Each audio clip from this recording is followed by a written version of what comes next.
So I'm going to ask Bruno to move my slides along, so it'll be a bit clunky. But first of all, can I say how pleased I am to be here? Can I just ask quickly, who here is from Africa? Are there any African students here? One? Right. Latin America? Ah, lots of Latin Americans, right. Eastern Europe? No. Right, Europe. Right, great, fantastic. What a lovely, lovely mix of people. It's a joy to be with you. I've been doing this, I realized the other day, for 7 years I've been speaking to students like this, and it's always exciting for me. So today I'm going to talk to you about what I call the global casino, which just happens to be the title of my new book, which is not yet ready for publication, but the designer very helpfully gave me a draft design, so I thought I would show it off. And it's just the right moment to be talking about this, because the global casino is in a lot of trouble with Donald Trump in charge of the casino, essentially. So let's move on then, Bruno. So the big problem we have at the moment is the problem of the economics profession. There is a very serious problem. This is a report that was in the New York Times on the 10th of January, 4 days ago, because the American Economics Association is meeting, and the report notes that economists have no influence, that they have no power. They're not taken seriously. Next slide. And that's because, as someone said, you know, what people are faced with in America is the loss of manufacturing jobs, the financial crisis and the recession that followed, and blamed that on economists, which was right to do. And then the long-term slowdown in economic growth, despite repeated tax cuts and supply-side changes, etc., etc. All that can be put down to orthodox economics. And so we find that finally, after too many years, orthodox economics is becoming discredited. Next slide, please. And one of the reasons it is so discredited is that the orthodoxy do not understand the nature of money. And that, you would think, for an economics profession is pretty fundamental, right? So this is Adam Smith, who argued that money was just a neutral medium that facilitated exchange on the great wheel of circulation. So the important thing was trade, and money was just this neutral veil over the business of undertaking transactions. Next slide. Paul Samuelson said, and I was educated by Paul Samuelson in my undergraduate degree in Johannesburg, South Africa. Even in the most advanced industrial economies, if we peel off the obscuring layer of money, we find that trade largely is based on barter. Now, if you've read David Graeber, the anthropologist, you will know that for 5,000 years we've had systems of credit and not barter. Barter was only used, the anthropologists tell us, when communities were dealing with strangers. But within communities, there was already a system of credit. Paul Krugman and Robin Wells argue that a bank is just a financial intermediary. They take Mrs. Jones' savings to give to Mr. Smith. I mean, this is crazy, right? A loan is a lending agreement between an individual lender and an individual borrower. That's primitive, really.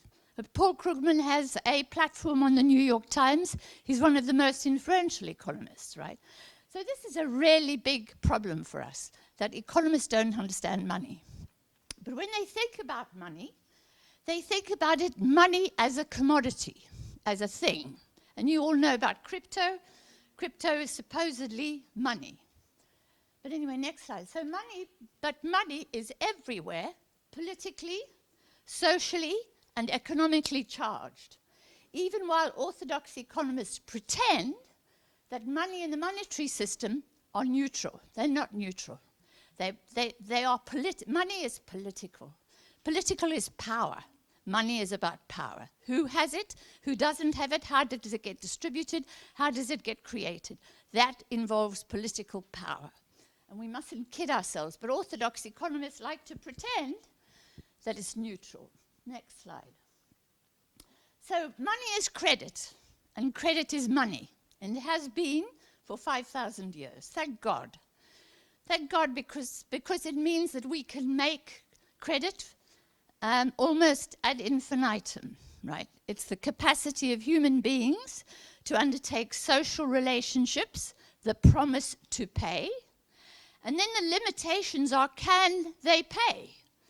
And are there sufficient ecosystem resources to enable them to pay? There are limits, but the ability for me to say to you, I promise to pay you, is something that isn't limited like a piece of silver or a piece of gold. So credit is backed by pledged collateral. So when I promise to pay the bank €1 million to buy a one-bedroom flat in the middle of Paris, if I'm lucky, the bank asks me to give a guarantee that my promise is going to be held up, right? And that guarantee is collateral. I must show them that I already own a property which is that valuable, so that if I default on my loan, they can grab the collateral. So collateral, and I want you to understand this clearly, is fundamental to the working of the credit system, but also the financial system. So then what's also important are public institutions. A legal contract to pay over a fixed term. In countries and societies where the legal system is underdeveloped, the publicly financed legal system is underdeveloped, it's very hard to make a contract and to uphold that contract, right? And so therefore it's very hard to do any kind of business or create credit, essentially. And it has to be paid at a rate of interest. And if you've got all those together, you have credit, you have money, and you can spend it. And you know this. You know this from your daily experience. When you go to the coffee shop, you have a card, and you wave it as a little machine. And you don't hand your card to the coffee maker. You put the card back in your pocket. Because the card does nothing except say that your bank trusts you to pay for your coffee. It doesn't get paid immediately. It gets paid later in the day, right? But what is shown immediately is the promise to pay. And this, the debit card or the credit card, is the thing that proves that my promises can be upheld, can be trusted. So trust and the law are fundamental to the functioning of the money system. And I'm stressing all this. This might be ABC for all of you. There may be all of you understand all this stuff. But I can tell you that out there, they don't understand it. And I want to show that that's not an accident. Next slide. So money is always a social and financial relationship, a promise to pay, claims and obligations using regulation, law, credit and debt. Next slide. So this is the flimsy and weak foundation of the vast architecture that is the global casino. It is the belief, if not the practice, that money is a commodity. Now this belief sits very uncomfortably alongside the power of private entities to generate excessive quantities of credit. Huge amounts of credit have been issued by banks, central banks, but also by the shadow banking system out there in the stratosphere. And that can take, when it's monetized, if you like, it takes the form of deposits in banks or liquidity in financial markets and debt, of course. So the conviction that money is a finite commodity, like gold or like silver, is reinforced in the language of supply and demand for money, for the apparently scarce thing that is money, as if money is a thing and not a social relationship, a thing that serves as a medium of exchange because, like gold or land or cigarettes, it possesses value, the thing, and can easily be used in the process of barter. That's what main orthodox economist thinks. Or money as a thing whose quantities can add up to a stock of money that circulates or flows with varying velocity. These are all indications of the thinking that money is a commodity. So here we see a scene from, I think it's Ghana or Nigeria, where there is a market in money. So So the thing about the dogma that deregulated money as commodity makes is that currencies and money can safely be traded in free markets. So the point I'm trying to make is that orthodox economists are not crazy. Their idea of money as a commodity enables money to be traded, just like lumber or sugar or coffee can be traded, right? Now, that's to say, in effect, that social relationships can be traded. But social relationships cannot be traded, right? We are not commodities. We are human beings, flesh and blood, and we are liable to make mistakes. We are liable to be dishonest. We are liable to be faithful and trustworthy. All of these things are what we are. To trade that is not possible. But if you have a theory of money as commodity, then you can build on that a theory of money that can be traded. And furthermore, like sugar or lumber or coffee, it can move across boundaries without hindrance in a system of free trade. That's what the idea of money as commodity gives you the power to do. If you take away the idea of money as commodity, then it becomes more difficult to make sense of market-based finance. So what we have instead now are markets and distrust. And you will know this in particular in relation to crypto. Crypto was designed to escape the law. Bitcoin was designed and built to escape the law, to enable drug dealers and other kinds of criminals to trade on the internet without interference, right? And so as a result, it's become a criminal activity. And some people will trade honestly, but a lot of people will not trade honestly, and we get continuous scandals coming out of the crypto ecosystem, right?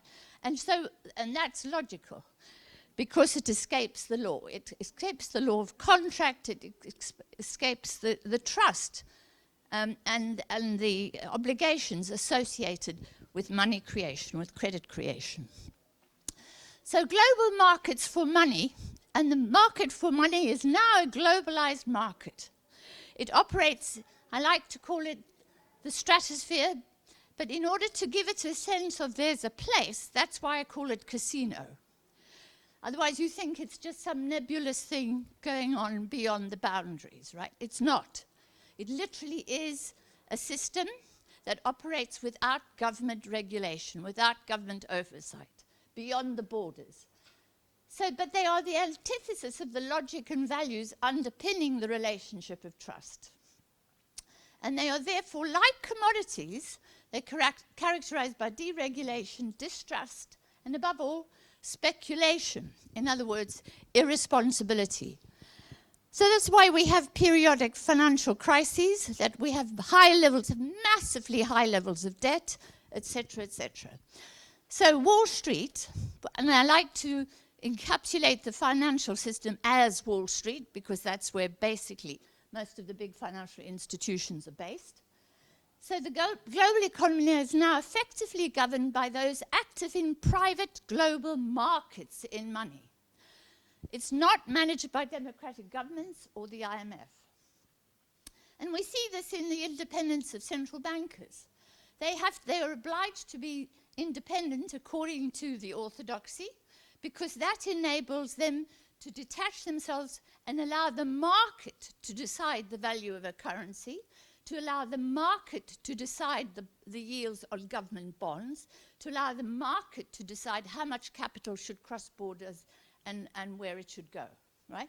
The market must do that, not any human being, not any human institution. It must be the market.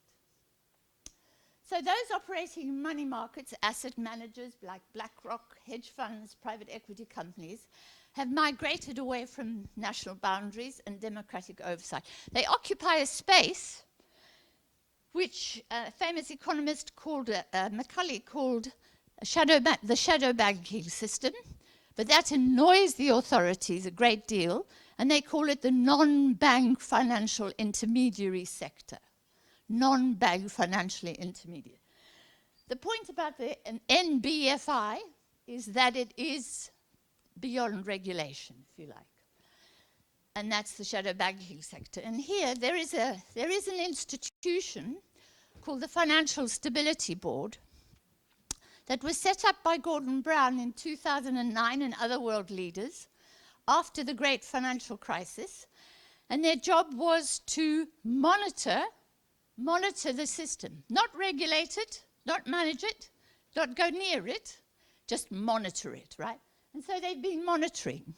And they've realized that increasingly the system, the green here, is the shadow banking sector. They're beginning to create credit, financial assets, almost more than what's going on in the real banking sector, the one on the ground, the one that's regulated, the system that's regulated. So these are the levels of financial assets now owned in the stratosphere by the casino. It's massive, and only 4 days ago, 3 days ago, when was it? No, it was December, before Christmas. The Financial Stability Board issued a report saying they were incredibly worried about the degree of leverage generated by this system. Now, leverage means borrowing. It means debt, essentially. And it's spiraling upwards. And they're worried. But they don't do anything about it. They don't ask any questions. They simply report that that's what's happening and that they're very worried. They would like it to be more transparent. And then Wall Street just laughs their head off. The idea of making it transparent so that your competitors can see what you are doing is ridiculous in the eyes of Wall Street investors and banks. So they have no answer except their concern. Move on. So it is a global casino. It really is. And if you don't believe me, then you should read this book, which is by Lionel Barber, who was the editor of the Financial Times for, 17 years. And he's written this story about Masayoshi Son, who was one of the richest men in the world, and who is nothing but a gambler. He just plays around out there in the stratosphere in the casino, and he bets. So, for example, he bets that he could invest $12 billion into a company called WeWork. Does anyone know here about WeWork? So they go bust, so he loses $12 billion. You know, that's show business. That's the way it works, right? But it just confirms me that we are in a casino. So the most gung-ho advocates of money as a commodity, I said, is crypto, the NFTs, the Web3, is it Web3? Yes, and DAO, the decentralized autonomous organization. And it is the belief that crypto as a commodity is money and like gold is scarce. Now, I mean, I don't believe that cryptocurrencies are scarce. Nobody can prove whether they're scarce. They seem to proliferate enormously. Who knows how many there are? But the principle is that they are scarce. And now President Trump is demanding that we should have cryptocurrencies everywhere. Next thing, the dollar is going to become a cryptocurrency. It's crazy. Crazy, crazy, crazy. So what's happening now, and that I think we should all be worried about, and this is the IMF at the end of last year, looking at global debt. Now, the IMF is conservative. I think the debt is much higher than what they say here. As a share of GDP, it's 237% of global income. Now, just before the great financial crisis, I wrote a book which the publisher insisted on calling The Coming First World Debt Crisis. And I was very upset because I wrote my book in 2005-6 and was going to be published in September 2006. And I said, look, you know, to call it the coming first world debt crisis is a big mistake, because by September 2006, the crisis will have broken, and then my book will be out of date, I said. And they said, no, and they had the legal rights over the title. I've changed that. I'm now cleverer than I was then about giving publishers legal rights. So it got published in 2006. To my astonishment, the system hadn't blown up. It blew up instead in August 2007. But when I predicted that it would blow up, the debt was 200% of GDP. It's now more than that. According to the Institute for International Finance, which is the granddaddy bank of all the private commercial banks, they think it's higher than what the IMF is predicting. But this is when it became unsustainable. This is when you know people are not going to repay 237% of their income in debt. It's not going to happen. It's going to blow up, and the question is only timing. The question is when. And it's not just, so this is public debt, but it's mainly non-financial company corporate debt, and of course there's an element of household debt in there as well. And as you can see, this is 1950. This is the period when we still had Keynesian policies, basically, of restraint over the financial system. And then, thanks to Mrs. Thatcher and Hayek and all of that crowd, here we see the explosion of public and private debt, both. Right, okay, yes, and see, here you see the evolution of this as well, especially of private debt. Look at China. China's private debt is becoming unsustainable, and the same here. Right, next slide. So we should all be worried about the financialization of our world, says the Financial Times, quite rightly. Next slide. Because collateral assets, which are vital to the operation of markets in money and repo agreements, so in the shadow banking system, they have a process of repurchasing assets.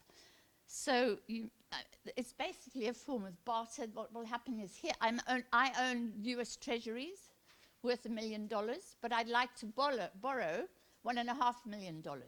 Here's my US Treasuries. You can put in your pocket, Mr. BlackRock. Please give me some of the cash that you've collected from pension funds and so on and other people's savings so that I can go and buy WeWork or some such animal, right? So collateral is absolutely essential to the stability of these markets because they provide a guarantee of repayment, and in the case of repurchase agreements, they're vital. And as Professor Daniela Gabor has argued, governments are very obliging to the private financial system, to Wall Street. They provide Wall Street with the most valuable and safe assets in the world. That's called government debt, right? And it's not just the European governments, it's not just US Treasuries, it's not just British gilts.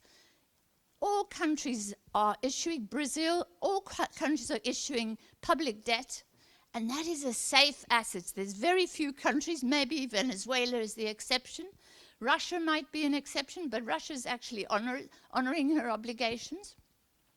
The fact of the matter is that very few of those assets are as risky as, for example, property or other assets that you may want to use as collateral, right? So the public financial system provides Wall Street with this fantastic infrastructure which enables them to use those assets to leverage additional finance. In exchange for my safe treasuries or my safe British gilts, can you please give me another $1 million in credit? I promise I'll pay it back sometime in the future, right? And you get $1 million, just like that, boom. So the question then becomes, what happens? So we now live in an economy when we transform things, including land, grains, energy, metals, brands, football clubs, footballers. These are all assets and all collateral, right? And they generate income over time. And that income, we assume that their value is fixed in the present. At this moment, this footballer, whomever it may be, is worth, I don't know, $3 million or $30 million. But we are borrowing, we are using them as collateral on what we believe to be their future income stream. So there's this clash between the value of an asset in the present and the value I expect it to be in the future. But assets that, unlike credit, are finite in supply, right? So if you want to use land as your collateral, there's just so much land in the world, okay? I think it was Groucho Marx who said they don't make it anymore. So the point is, as a result, there's just a finite asset called land against which additional income is being generated. And then the question becomes, what is the value of that land? It has to be constantly valued. And it's got to be valued and revalued as a balance sheet item. But it can't always be precisely valued. I own a flat in London. It's worth this much, right? Is it going to stay being worth that much for very much longer? Say, for example, I own a property in a city called Los Angeles, right? Yesterday it was worth $3 million, and I used it as collateral to leverage additional finance. Today it's worth nil, right? So there's a little slight problem with collateral. It's different from all of this kind of fairy tale money that is being created. It is a solid, real thing that has to be constantly valued. So the trust quartering mini-budget crisis that happened in Britain in September 22 was actually caused because pension funds had lower than normal collateral levels, right? When they weren't able to repay at the higher interest rate, yields were going up. And what happened was it looked like they couldn't pay these increased interest rates. And so the people that lent them money, the banks that had lent the money said, come on, hand over your collateral. But they had less collateral relative to their leveraging, to their borrowing, than they were supposed to have. And so suddenly they began to panic. They knew they couldn't repay their debts, and they were going to go bust. Meantime, these are pension funds. These are the savings of millions of British people who've been for 30 years saving that money in preparation for retirement. And they're gambling with that money. So, of course, thank God for the independent Bank of England, because it bailed them out. They lacked the capital to fund those requirements and began to sell their securities, their collateral. That deleveraging caused panic. So when you begin to throw all of your collateral onto the market, you're throwing too much collateral onto the market, its prices fall. And then the real value of my collateral is being affected by the fact that you are dumping your collateral on the market. Right, can we move to the next slide? So the great financial crisis was caused by a failed asset valuation. It wasn't caused by a run on the banks. It was caused by the fact that a bank called BNP Paribas, a French bank, just suddenly issued a press release on the 9th of August 2007, the complete evaporation of liquidity in certain market segments of the US securitization market has made it impossible to value certain assets fairly. I don't know if the guy I've lent money to, I can trust on his collateral. I can't value that right now. It looks like his collateral must be falling in value, which means my lending is at risk. So what am I going to do? I'll freeze all lending and all borrowing. And this whole of the banking system froze, stood still. Thank God for independent central bankers, because they bailed out the system straight away and started pushing cash into banks like this. So this is the Financial Stability Board's latest report on 18th of December on non-bank financial intermediation. Next slide. Leverage played a significant role in all of these crises. March 2020, in the middle of COVID, the default of Archegos in 21, the commodities market turmoil in 22, and the LDI crisis in Britain in 22 as well. And they found that leverage as a financial used to increase exposures and boost returns to take positions, and that it can't be risk, including in something called synthetic assets, financial derivatives, which are just securities for speculation. Okay, next slide.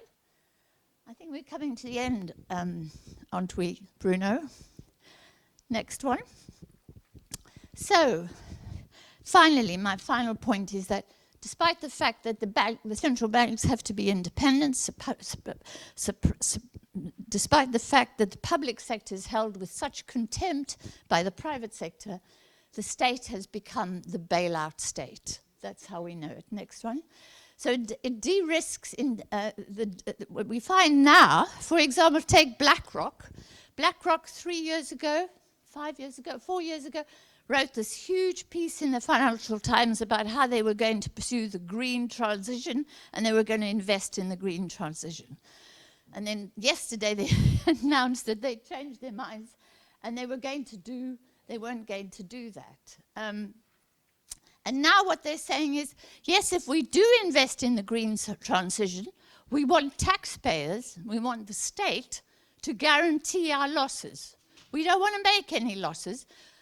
Okay, we might be capitalists, but we don't want to make losses. We just want to make gains. We just want to make profits. And if we can't make profits, we're going to charge the taxpayer for that, right? And the banks are saying, the central bank and the state is saying, sure, do as you please. Yeah, we're very happy. We too don't believe in capitalism and taking risk. So on, next slide. And this is why we don't have to worry about the financial crisis again. We don't have to worry that there's going to be another blow up like there was in August 2007, because Jerome Powell has told CBS News in May 2020 when somebody said to him, has the Fed done all it can do? And he said, well, there is a lot more we can do. We're not out of ammunition by a long shot. No, there's really no limit to what we can do with these lending programs that we have. So don't worry, Wall Street, we've got your back, right? Taxpayers, American taxpayers have got Wall Street's back, says Mr. Powell. This is shocking. This is really shocking. And if you want to know what drives the polarization that led to Donald Trump, this is it. This explains it all, right? Taxpayers are carrying the can for Wall Street. Next slide. So there we go. It's a gambling casino. Next slide. And then equally it's invested, of course, in fossil fuels. Wall Street and the fossil sector are profoundly integrated, as Andreas Malm has argued. Next slide. And this has been the consequence in Los Angeles. Next slide. Somehow we need to monetize this, says Wall Street, and quickly. Anyway, so we have, as a result, global income inequality within countries and between countries. Next slide. And we have social and political upheaval. Next slide. Thanks to the globalist casino and the asset economy. And I'll stop there. Thank you.